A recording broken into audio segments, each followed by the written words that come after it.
안녕하세요. 책읽는 뮤즈입니다. 오늘 소개할 책은 적정한 삶 두 번째 시간입니다.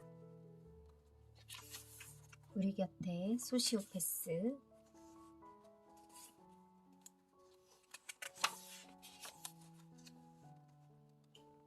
모욕감 앞에서 인간이 괴로워하는 것은 자연스러운 현상이다. 조금도 당황하지 않고 잘 피해 나가는 사람은 경우에 따라 정서적으로 심각한 문제를 가진 사람일 수도 있다. 실제로 자신의 감정조차 쉽게 속일 수 있는 소시오패스라면 이러한 압박 면접 정도야 능청스럽게 통과할 수 있지 않겠는가? 감정을 드러내지 않아야 유리한 사회, 지나치게 합리적이고 조금은 교활한 것이 곧 능력인 사회, 가정보다는 결과를 중요하게 여기고 필요하다면 사람을 이용하는 것을 추구하는 사회가 바로 소시오패스형 사회다. 100명 중 4명 소시오패스는 생각보다 많다. 당신 주변에도 분명히 존재할지도 모른다. 당신의 상사나 주변에 성공한 사람들 중 하나일 수도 있다. 너무 가까이에 있다면 알아보지 못한다. 나도 모르는 사이에 조종당하고 있을지도 모르니까. 모든 관계가 나에게 행복을 선사하지 않는다. 나쁜 관계는 가차없이 끊어내야 한다. 좋은 관계를 늘리고 나를 힘들게 하는 것들을 제거하는 것이 행복을 위한 첫걸음이다. 코로나가 만들어낸 이 상황은 그 첫걸음을 내딜 수 있는 절호의 기회일지도 모른다. 성격이 아니라 인격이다. 성격이란 개인을 특정짓는 지속적이고 일관된 행동 양식을 말한다. 꾸준하게 그 사람다운 행동을 하기 때문에 그 사람이 된다. 성격을 알면 그 사람이 특정한 상황에서 어떻게 행동할지 예측할 수 있다. 심리학자들은 IQ와 성격은 기질이라고 말한다. 성격도 과학적으로 측정이 가능하다. 성격을 이루는 여러 요인들은 계량하여 분석하며 어느 정도 그 사람의 성격을 측정할 수 있다. 개방성, 성실성, 외향성, 우호성, 신경성, 이것이 성격을 결정하는 5가지 주요한 요인이다. 앞서 말했지만 인간의 성격은 변하지 않는다. 성격의 5가지 요인은 나이가 든다고 해서 바뀌지 않는다. 그러나 정직, 겸손은 예외다. 이기범 교수를 포함한 거의 모든 연구에서 이 성격은 나이를 먹으면서 점차 높아지는 것을 증명했다. 대부분의 어르신들이 경험을 통해 교양과 배려 경청의 옷을 입으셨다. 몇 년 후에 내가 지금보다 더 깊어지고 넓어질 수 있다니 기쁜 소식이 아니겠는가? 당신이 부모라면 작든 크든 한 조직의 리더라면 인간관계에 골치 아픈 순간마다 정직, 겸손성을 떠올리면 좋겠다. 가장 연장자가 더 진실되고 겸손한 인격을 보여줘야 한다. 정치적으로, 사회적으로 험하고 어려운 시대라면 더더욱 필요하다. 어떤 사람을 곁에 둘 것인가?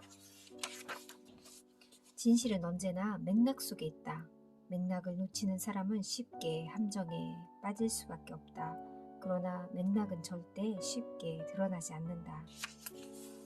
진실한 사람을 만나는 건 매우 어렵다. 유일한 방법은 내가 진실하고 겸손하게 그의 이야기를 듣는 것뿐이다. 경청을 할수록 상대는 더 많은 이야기를 하며 그에 대한 정보가 많아질수록 판단은 확실해진다.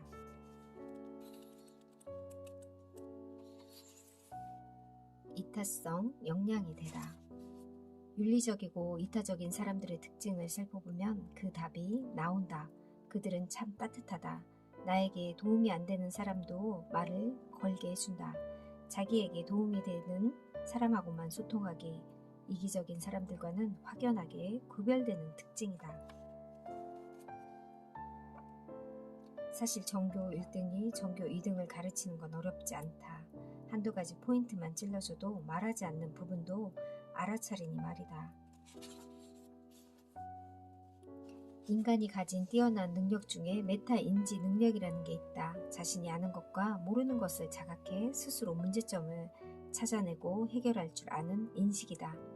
메타는 무언가 상위에 있다는 개념, 내 인지를 보는 인지가 하나 더 존재한다. 지나간 드라마 대사 중에 내 안에 너 있다는 말이 있는데 사실은 내 안에 뇌를 바라보는 또 다른 뇌가 있다고 봐도 될 것이다.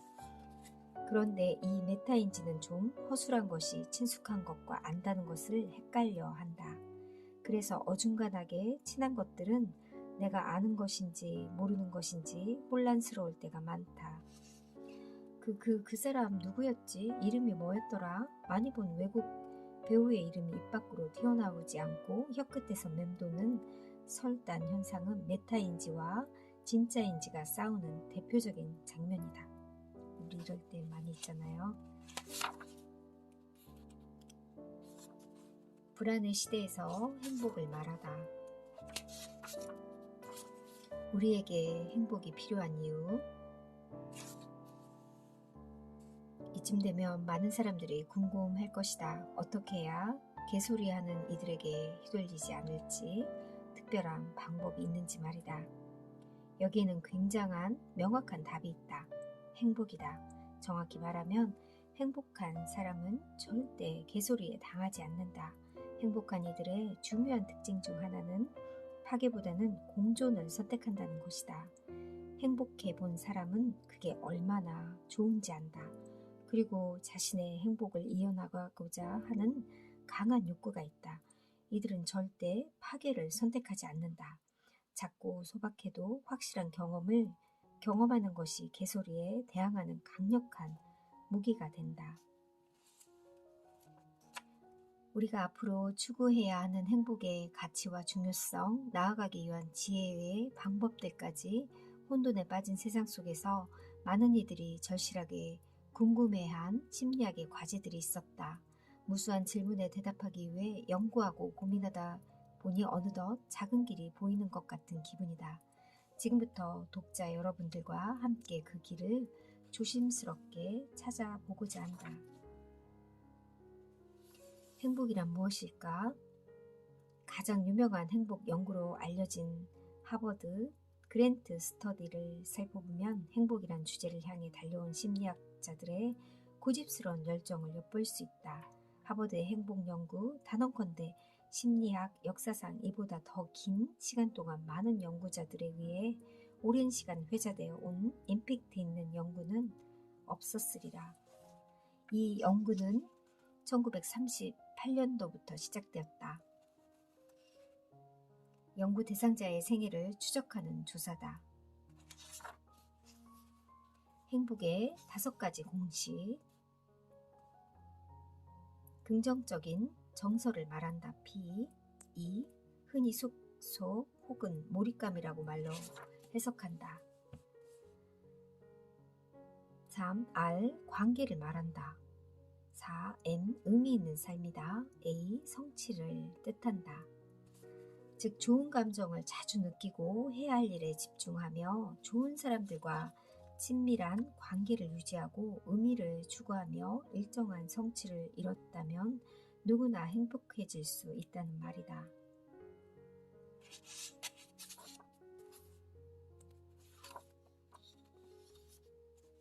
이제 심리학자들은 관계의 수가 아닌 질을 논한다.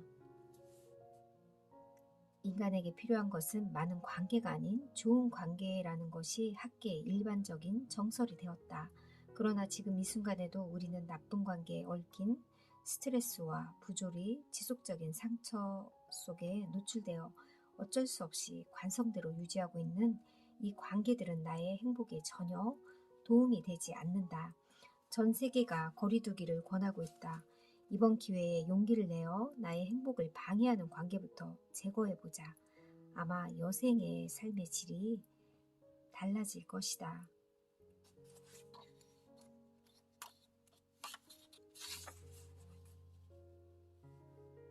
부자가 치러야 할 형벌, 돈이 많으면 행복할까라는 질문을 하면 다들 뭘 그런 걸 굳이 묻느냐는 얼굴로 쳐다본다. 돈이란 당연히 없는 것보단 있는 게 좋다. 아니 사실은 많으면 많을수록 좋다. 오죽하면 여러분 부자 되세요라는 광고 카피에 대한민국이 들썩거렸겠는가. 부자가 되고 싶은 간절한 소망 속엔 부자가 되면 행복해질 거라는 강한 믿음이 숨어 있다. 현대 심리학 연구로는 부자가 일반인에 비해 더 행복하다는 실질적 근거를 찾기 어렵다. 오히려 학자들은 부자가 치를 수밖에 없는 형벌이 존재한다고 말한다. 평범한 사람들이 갑작스럽게 큰 부를 얻는 방법 중 하나가 복권이다. 하루아침에 일확천금을 얻은 복권 당첨자들이 제일 먼저 바꾸는 것이 무엇일까? 절대 다수가 배우자부터 바꾼다고 한다. 가장 나와 가까이 있는 사람부터 의심의 씨앗이 퍼지기 때문이다.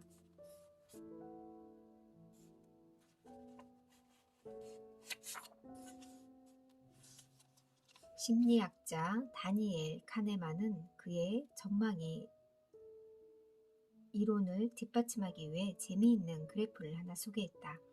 바로 손실과 획득의 곡선이다. 아무것도 없는 사람이 100만 원을 받으면 심리적 기쁨이 상승한다. 그 다음에 다시 100만 원을 받아 200만 원이 되었다고 치자. 역시 기쁨이 상승하나 처음과는 다르게 살짝 기울기가 완만해진다. 금액이 커질수록 곡선은 점차 완화된다. 손실도 마찬가지. 단 손실의 심리적 슬픔은 획득에 비해 기울기가 급격하고 가파르다. 100만 원의 획득의 기쁨보다 100만 원 손실의 슬픔이 훨씬 더 크다는 얘기다. 그렇다면 누군가에게 200만 원을 줄 때 한 번에 주는 게 나을까? 두 번에 쪼개 주는 게 나을까? 이 그래프에 의하면 한꺼번에 주는 것보다 100만 원씩 두 번 나누어 주는 게 더 심리적으로 만족스럽다고 한다.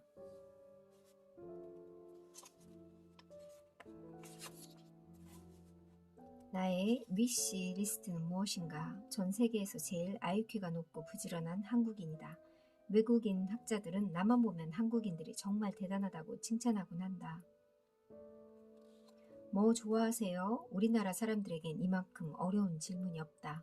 듣는 순간 내가 정말 뭘 좋아하지 하며 머릿속이 복잡해진다. 많은 경우 웃으며 아무거나요 라고 답하곤 한다. 아무거나 먹어도 되고 아무데나 가도 된다고 세계적으로 유례없는 어리석은 답변이다.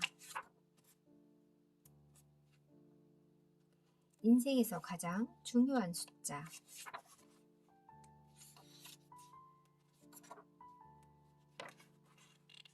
나의 수면 적정 시간. 나의 육체적 컨디션을 최적의 상태로 만드는 것. 위기의 순간 중요하고 올바른 판단을 할 수 있는 해답은 건강한 체력에 있다. 이쯤 되면 우리가 해야 할 일이 분명해진다. 그저 잘 되껴야 넋을 놓고 있는 게 아니라 긍정적 미래에 대비하는 것이다. 여기서 말하는 대비는 곧 행동이다. 낙관적 예측과 예측에 대비하는 행동을 계속하는 것. 이 둘이 합쳐지면 무엇보다 강한 힘을 발휘한다. 다행히 이 세상에는 작지만 강한 확신을 가진 사람들이 꽤 많이 존재한다. 이들을 만나면 존경과 응원을 아끼지 말자. 지금 모습이 보잘것없어 보이더라도 언젠가는 찬란하게 빛날 것이기 때문이다.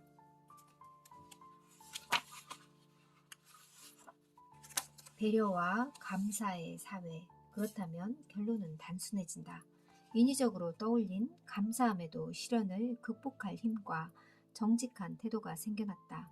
그러니 실제로 서로에게 고마워하면 그 효과는 어떻겠는가?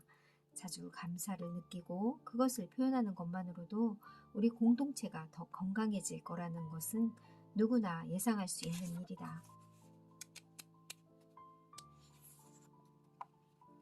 에필로그. 우리를 계속 나아가게 하는 힘, 옳은 일, 가치 있는 일, 지치지 않고 계속하는 힘은 어디에서 나올까? 원대한 가치나 흔들리지 않는 신념도 중요하지만 전부는 아니다. 세계를 놀라게 할 만한 대단한 결과물도 결국은 무수한 일상들이 쌓아 올린 결과다. 심리학자들은 한결같이 말한다. 어떤 일을 한 방향으로 나아가게 하는 힘은 신념과 가치지만 하루하루 계속 이어나가게 만드는 힘은 웃음에서 나온다고. 그렇다고 억지로 입꼬리를 당기거나 하하하 소리를 낼 필요는 없다. 그저 나도 모르게 입가에 미소가 지어지는 순간을 떠올려 보면 좋겠다. 내가 정말 좋아하는 음식을 먹을 때, 진짜 좋아하는 3분 정도의 노래를 끝까지 들었을 때, 내가 좋아하는 촉감의 옷을 입었을 때 자연스럽게 웃음이 만들어지지 않은가? 그 순간을 많이 만들어내고 얼마나 만족스러운지 되새기고 좋아하는 사람들과 실컷 좋은 이야기를 나누자. 행복과 웃음을 강조하는 이유는 그 원초적 감정 자체가 좋기 때문만은 아니다. 행복이라는 동력으로 더 나은 삶과 원대한 신념을 향해 달려갈 수 있어서다. 우울과 분노가 익숙한 시대다. 포기와 절망이 자연스러운 지금 이때 인지심리학자인 나는 변화에서 희망을 본다. 부디 많이 웃으시길. 나에게 웃음을 주는 소중한 사람들과 재미있고 뜻깊은 이야기를 나누고 충만한 만족에서 흘러나오는 작고 진정성 있는 미소를 머금으시길. 그리고 당신 삶이 뜻밖의 난관에 부딪혔을 때 놀라운 힘으로 뛰어넘으시길 기도하는 마음으로 희망해 본다. 세계는 나아질 것이고 인류는 이전보다 더 좋은 삶을 만날 것으로 믿는다. 원트인가 라이크인가 정서가 인간을 지배한다. 무한한 욕망으로 스스로 지친 인류에게 만족감을 키워주는 심리요법은 무엇인가? 우리가 정말 원하는 것, 좋아하는 것, 그거를 잘 구별할 줄도 알아야 되겠고요. 정말 우리가 행복은 소소한 거에 자주 느끼는 게, 반복되는 게 바로 행복이지 않을까 싶습니다. 소소한 행복을 자주 느끼시는 여러분들이 되길 바라겠습니다. 감사합니다.